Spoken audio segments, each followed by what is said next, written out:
In the profound quiet of the suspended space, a single inevitable motion finally arises. It is not a thought, not a desire, not a reaction to an external prod.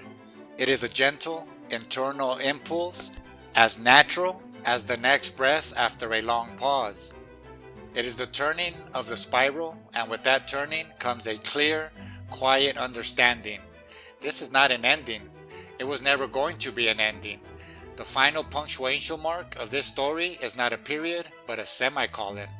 A breath held in anticipation of the next clause. This episode, this final gathering of words, is not a conclusion. It's a conscience beginning. The spiral shows us that truth of cycles. The end of one turn is the precise starting point for the next.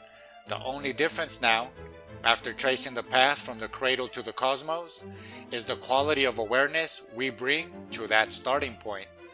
We step onto the familiar curve of a new loop, not as a programmed cell, not as a rebellious apprentice, not even as a wary wanderer, but as a conscious co-creator. We begin again, but this time with eyes wide open, with the compass calibrated, with the cost counted, and with the silent sanctum within as a home base to which we can always return. The closing question that hangs in the air is not rhetorical. It is the only question left, and it is directed inward. We are here now. What's next? How will we experience this day, this moment, become the raw material for tomorrow's lesson?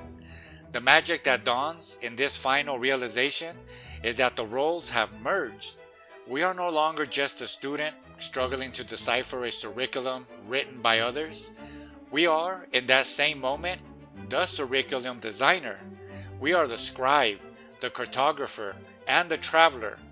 Our choices, our attention, our very states of being, actively draft the syllabus for our continued evolution.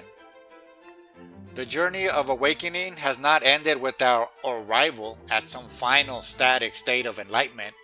It has simply undergone a graduation, a commencement, which literally means a beginning. We have graduated from being passive passengers on the spiral to becoming conscious navigators of its course. We have learned the basic grammar of reality, the syntax of cause and effect, the vocabulary of symbol and archetype, the punctuation of breath and pause.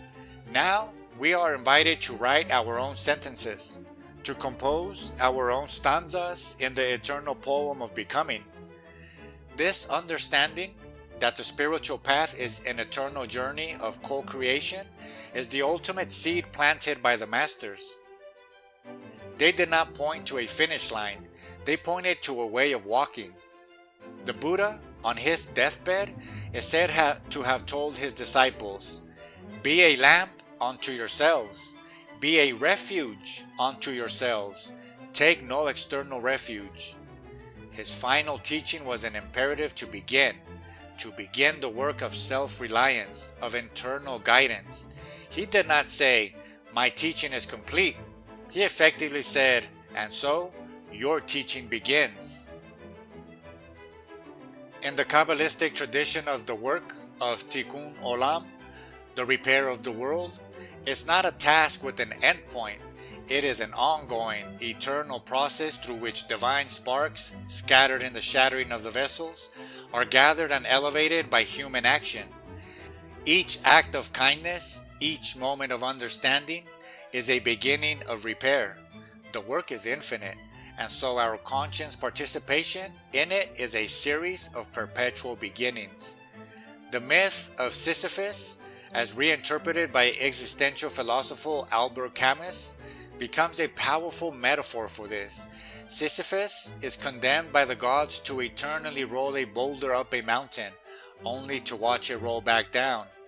The gods thought this futile repetition was the ultimate punishment, but Camus imagines Sisyphus in that moment of walking back down the mountain to begin again as conscious and therefore defiant and free. The struggle itself toward the height is enough to fill a man's heart. One must imagine Sisyphus happy. Each descent is not a defeat. It is the conscious beginning of the next ascent. The spiral is our boulder, and our awareness is our happiness. This is the essence of lifelong learning, not as an accumulation of facts, but as the very process of being alive. The philosopher Socrates famously stated, "The unexamined life is not worth living." The corollary to that, from this vantage point, is that the examined life is never finished being examined. Each answer reveals a deeper question. Each summit offers a view of a higher range. The joy is not in examination itself, in the perpetual beginning of inquiry. So, we stand here. The map of the old territory is folded and placed respectfully in the library. The tools of the wizard, discernment, compassion, sovereignty, presence, are at hand. The spiral stretches ahead, not as a predetermined track, but as a field of infinite possibility. Its path, co-created by each step we choose to take. The question, what is next, is answered only by living. It is answered by bringing the clarity of the suspended space to a conversation, by applying the wizard's code to a business decision, by feeling the unity of the one body in a political action, by choosing the consequence of awareness in a moment of pain. Tomorrow's lesson will be written by today's quality of attention. This is the great opening. The safety of a defined path with a clear end is gone. In its place is the terrifying and exhilarating freedom of the eternal beginner. The work is never done, and that is the point.